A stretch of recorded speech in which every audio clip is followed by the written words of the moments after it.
मैं हूं रोमा और आपका स्वागत है हमारे इस खास कार्यक्रम जय कन्हैया लाल की में। भारत हमेशा से आस्था का प्रतीक रहा है और हमारे देश में विभिन्न धर्म के लोग रहते हैं जो अपने धर्मों और त्योहारों को कई प्रकार से मनाते हैं। इन विभिन्न त्योहारों में से एक प्रमुख त्योहार जन्माष्टमी भी है। जन्माष्टमी का ये त्योहार भारत के हर छोटे बड़े हिस्से में बड़े ही धूमधाम से मनाया जाता है। खासकर मथुरा में श्री कृष्ण जन्माष्टमी का एक विशेष महत्व है। तो आइए देखते हैं इस पर एवन न्यूज़ की एक खास पेशकश जय कन्हैया लाल की। विश्व में जन्माष्टमी पर्व को भगवान कृष्ण के जन्मदिन के रूप में मनाया जाता है। यह त्योहार पूरी दुनिया में पूर्ण आस्था और श्रद्धा के साथ मनाया जाता है। जन्माष्टमी को भारत में ही नहीं बल्कि विदेशों में बसे भारतीय भी पूरी आस्था व हर्षोल्लास से मनाते हैं। श्री कृष्ण युगों युगों से हमारी आस्था का केंद्र रहे हैं। वे कभी यशोदा मैया के लाला होते हैं तो कभी ब्रज के नटखट कान्हा। शास्त्रों के मुताबिक द्वापर युग में मथुरा के कारागार में भगवान श्री कृष्ण का जन्म उस समय हुआ जब विश्व में चारों तरफ पाप, अन्याय और आतंक का प्रकोप अपने पूरे चरम पर था। इसीलिए कृष्णाष्टमी के मौके पर भगवान कान्हा की मोहक छवि देखने के लिए लोग दूर दूर से मथुरा आते हैं। श्री नंद के लाला के जन्मोत्सव में पूरा मथुरा कृष्णमयी हो जाता है। मथुरा के सभी मंदिरों को खास रूप से सजाया जाता है। साथ ही मंदिरों में झांकियां और अनेक प्रकार के भजन कीर्तनों के साथ लड्डू गोपाल को झूला भी झुलाया जाता है।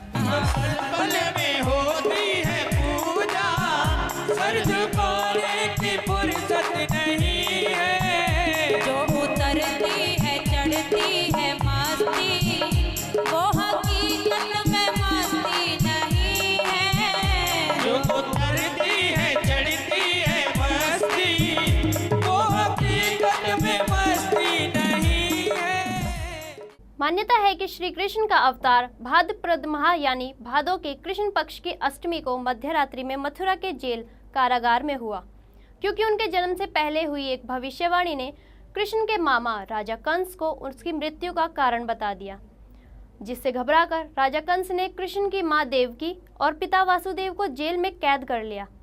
भविष्यवाणी के मुताबिक देवकी और वासुदेव की 8वीं संतान उसकी मृत्यु का कारण बनेगी, जबकि देवकी राजा कंस की सगी बहन थी।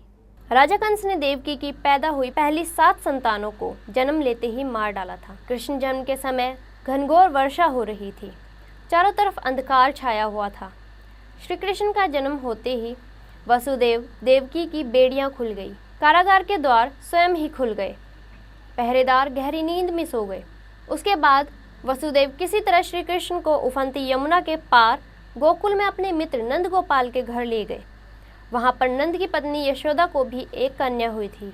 वसुदेव श्री कृष्ण को यशोदा के पास सुलाकर उस कन्या को ले गए। कंस ने उस कन्या को पटक कर मारना चाहा, लेकिन कंस इस कार्य में असफल ही रहा। उसके बाद श्री कृष्ण का लालन पालन यशोदा व नंद ने किया। श्रद्धालु जन्माष्टमी पर्व को बड़े भव्य तरीके से एक महान पर्व के रूप में मनाते हैं। विशेष रूप से ये महोत्सव वृंदावन, मथुरा, द्वारका और इस्कॉन के मंदिर में होते हैं। श्री कृष्ण जन्माष्टमी का उत्सव पूरे ब्रजमंडल के 84 कोस में घर घर में मनाया जाता है। अधिकतर लोग व्रत रखते हैं और रात को 12 बजे ही पंचामृत और फलाहार ग्रहण करते हैं। दूसरे दिन मंदिरों में नंदोत्सव होता है। इस दिन मंदिर के पुजारी भक्तों में फल, मिठाइयाँ, कपड़े, बर्तन, खिलौने और रुपए बधाई के तौर पर भक्तों में लुटाते हैं, जिसे लूटकर सभी श्रद्धालु धन्य होते हैं। दिल्ली के इस्कॉन मंदिर में भी ऐसा ही है। यहाँ श्री कृष्ण को सुबह 4 बजे जगाया जाता है। भगवान को मंत्रों की सहायता से जगाया जाता है। उसके बाद उन्हें स्नान कराया जाता है और उनके कपड़े भी बदले जाते हैं। इस्कॉन मंदिर में भगवान को दिन में 6 बार भोग लगाया जाता है। सुबह भोग लगाने के बाद मंगला आरती की जाती है, जो करीब आधे घंटे तक चलती है, जिसमें हरे कृष्णा कृष्णा कृष्णा हरे हरे के साथ सभी भक्तजन झूमने लगते हैं।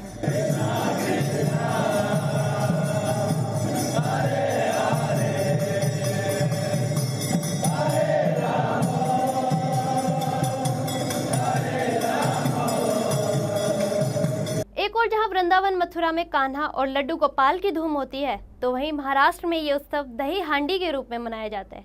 गोविंदा की धूम हर जगह सुनाई देती है और इसी के साथ ही दही हांडी का उत्सव भी शुरू होता है। इसमें एक मिट्टी के बर्तन में दही, मक्खन, शहद, फल इत्यादि रख दिए जाते हैं। इस बर्तन को धरती से 30 से 40 फुट ऊपर टांग दिया जाता है। युवा लड़के लड़कियां इस पुरस्कार को पाने के लिए समारोह में हिस्सा लेते हैं। ऐसा करने के लिए युवा पुरुष एक दूसरे के कंधे पर चढ़कर पिरामिड सा बना लेते हैं, जिससे एक व्यक्ति, जिसे गोविंदा के नाम से जाना जाता है, आसानी से उस बर्तन को तोड़कर उसमें रखे माखन को प्राप्त कर लेता है। इसी तरह रुपयों की लड़ी रस्सी से भी बांधी जाती है। इसी रस्से से यह बर्तन भी बांधा जाता है। इस धनराशि को उन सभी सहयोगियों में बांट दिया जाता है जो उस मानव पिरामिड में भाग लेते हैं। कहते हैं कि संपूर्ण जगत के रचयिता 16 कला अवतारी भगवान श्री कृष्ण की लीलाएं बड़ी मनमोहक थी, जो आज भी सभी भक्तों को अपनी ओर आकर्षित करती हैं।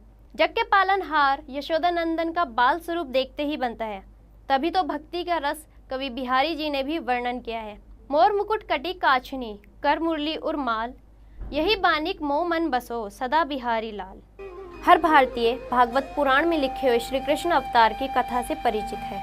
श्री कृष्ण के बाल्यकाल की शरारतें जैसे माखन व दही चुराना, चरवाहों और ग्वालिनों की नोकझोंक, तरह तरह के खेल, इंद्र के विरुद्ध उनका हट, सर्वाधिक विषैले कालिया नाग से युद्ध और उसके फनों पर नृत्य, उनकी लुभा देने वाली बांसुरी की मधुर आवाज़, कंस द्वारा भेजे गए गुप्तचरों का विनाश, ये सभी प्रसंग काफी अचंभित कर देने वाले हैं। कहते हैं कि भगवान श्री कृष्ण के केवल दर्शन मात्र के लिए ही लोग पूरे दिन मंदिरों में भजन कीर्तन करते हुए इंतजार करते हैं। कृष्ण की मोहक छवि सभी को भाव विभोर कर देती है और इस दिन वे अत्यधिक सुंदर और मनमोहक लगते हैं। मानुष हो तो वही रसखानी, बसो गोकुल गाँव के ग्वालन, जो पशु हो कहा बसु मेरे, चरो नित नंद घेनु मंझारन। श्री कृष्ण जन्माष्टमी के इस पावन अवसर पर आप सभी को हार्दिक बधाइयाँ।